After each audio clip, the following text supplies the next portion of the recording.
ایک دفعہ دوپہر کے وقت ایک بوڑھا آدمی بازار میں بیٹھا بھیک مانگ رہا تھا کہ 3 لڑکیاں بازار میں داخل ہوئیں اور ان لڑکیوں نے بازار میں آتے ہی ہر طرف ہلچل مچا دی۔ سب سے پہلے وہ ایک بڑے دکاندار کے پاس گئیں اور اسے کہنے لگیں کہ تم ہمیں 100 دینار دو ورنہ ہم اس بازار میں شور مچا دیں گی اور لوگوں کو اکٹھا کر کے کہیں گی کہ تم نے ہماری عزت پر حملہ کیا ہے۔ اس دکاندار نے اپنی عزت بچانے کی خاطر ان کو 100 دینار دے دیے۔ پھر وہ ایک چھوٹے دکاندار کے پاس گئیں اور اس کو بھی کہنے لگیں کہ تم ہم کو 50 دینار دو ورنہ ہم تینوں تم پر ہمارے ساتھ زبردستی کرنے کا الزام لگا دیں گی اور تمہاری عزت کو خاک میں ملا ڈالیں گی۔ یہ سنتے ہی اس بیچارے دکاندار نے بھی 50 دینار دے دیے اور اس کے بعد ایک اور چھوٹے دکاندار سے 10 دینار لے لیے۔ یہ ماجرا وہ بوڑھا آدمی دیکھ رہا تھا۔ پھر اس نے ان 3 لڑکیوں کو مخاطب کرتے ہوئے کہا کہ لڑکیاں تو اپنی عزت بچانے کی خاطر سب کچھ داؤ پر لگا دیتی ہیں، لیکن تم اپنی عزت کی آڑ میں لوگوں کو لوٹ رہی ہو۔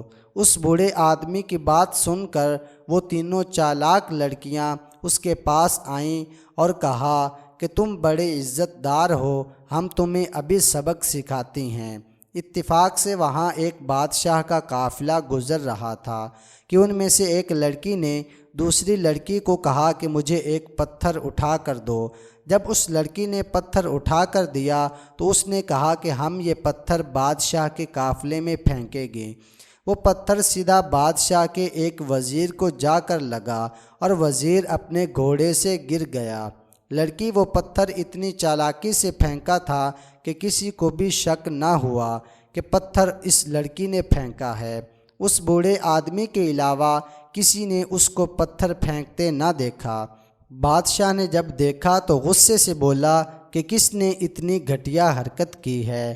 سپاہیوں نے کہا کہ بادشاہ سلامت، یہ پتھر تو اس بوڑھے آدمی کی طرف سے آیا تھا۔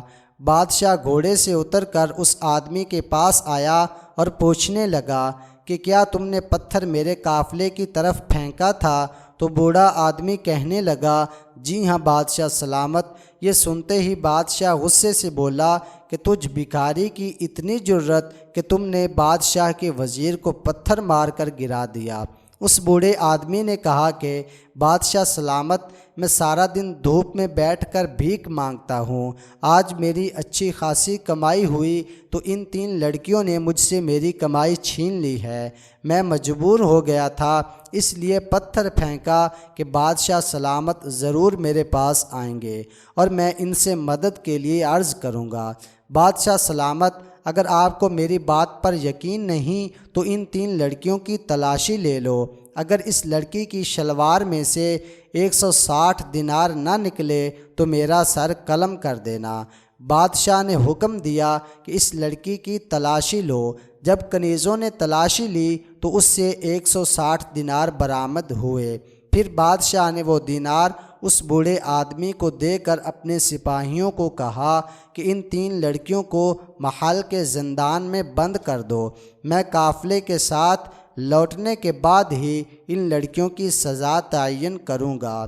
اس کے بعد اس بوڑھے آدمی نے وہ رقم ان دکانداروں کو واپس کر دی، لیکن جب سپاہی ان لڑکیوں کو پکڑ کر لے جا رہے تھے تو وہ لڑکیاں غصے سے اس بوڑھے کو گھور رہی تھیں کہ یہ ہمارا بھی باپ نکلا۔ اس بوڑھے آدمی نے بھی پیچھے سے اپنی داڑھی پر ہاتھ پھیرتے ہوئے کہا کہ میں نے بھی اپنی داڑھی دھوپ میں سفید نہیں کی۔